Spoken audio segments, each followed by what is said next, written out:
skont artiklu fit-Times ta' Londra aktar Brittaniċi qed jażlu li jabbandunaw lejxin f'pajjiżhom li qed isir iżjed insapportabbli u qed jirrelokaw f'pajjiżi oħrajn b'inqas piżijiet tat-taxxa u għoli tal-ħajja.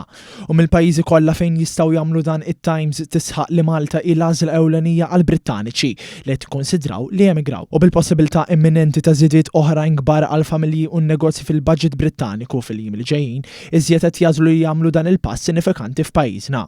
Skont kummenti ta' kopja li bdiet tgħix fostna fl-aħħar żmien, dawn sabu lejxin f'Malta jiġib ferm inqas taxxi u anke kwalità ta' ħajja aħjar. In-nuqqas ta' taxxa fuq il-wirt u l-ġid meta jitrasferixxu fostna, ir-rata fissa ta' 15% minn dħul ieħor minn barra u kura tas-saħħa tal-aqwa livell u kwalità ħajjar iżjed persuni. Bħall-oħrajn minn pajjiżi barra l-Unjoni Ewropea, persuni mir-Renju Unit għażlu jew qed jażlu li jinvestu f'Malta billi jixtru proprjetà jew jikru, anke kif jirrikjedi il-programm ta' ċittadinanza. Esperti li tkellmu mat-Times ta' Londra elenkaw li l-qlieħ kapitali u wkoll eżentat mit-taxxa li jfisser li ċ-ċittadin ta' Malta li jbieħ negozju fir-Renju Unit jista' jifranka sa 24% milli kieku baqa' jgħix f'dak il-pajjiż. Il-familjarità mar-Renju Unit li ngawdu anke bħala wirt storiku, inkluż il-kultura, is-sistema legali u dik edukattiva, il-lingwa mitħadda minn kulħadd u s-sewqan fuq l-istess naħa ta' triq ġew identifikati mill-Gazzetta Brittanika u anke Brittaniċi li diġà għamlu l-esperjenza hawn bħala raġunijiet li jagħmlu lil Malta li prem għażla għar-relokazzjoni u dan ħafna aħjar minn diversi pajjiżi oħrajn bħal Dubaj, l-Italja jew il-Portugal fost l-oħrajn.